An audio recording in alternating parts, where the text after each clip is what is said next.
My name is Ava, and I swear I was just trying to have a peaceful weekend. So when I found this cute little Airbnb cabin 2 hours outside the city for super cheap, I booked it.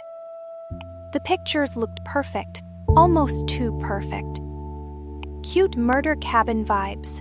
I joked into my phone. Then I found a notebook hidden under the bed. The first page said, "If you are reading this, do not trust the house." The first story was about a girl staying alone for one night. The host kept texting her weirdly specific things.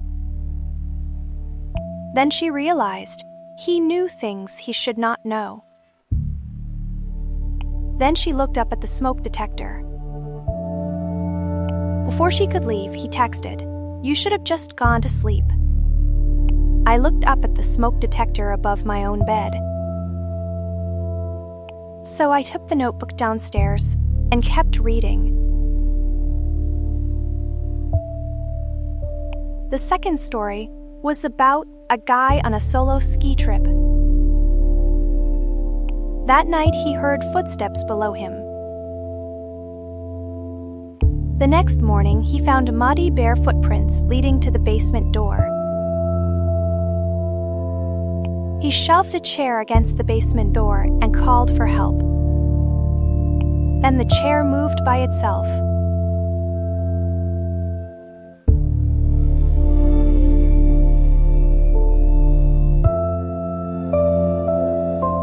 And right then, I heard a thud beneath the kitchen floor.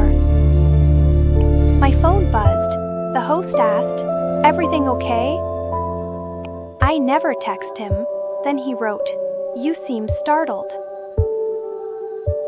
The third story was about a girl welcomed by a fake host. He showed her around like everything was normal. Then the real owner came home. He had never listed the apartment at all. The fake host had done it before, at different addresses. Then I heard a floorboard creak upstairs. I grabbed the biggest knife I could find and went up anyway. At the end of the hall, the red door was slightly open. Inside was just a dusty storage room. Then I saw the scratches on the wall. The page said only 3 words, "He stays inside." The fourth story began at 2:13 a.m. in the morning. The scratching moved from beside the bed to behind the closet. She pried off the back panel. Inside was a space just big enough for a person. Then she found dozens of photos of guests. At the bottom was one taken that morning, of her asleep. Then I heard scratching in my own wall.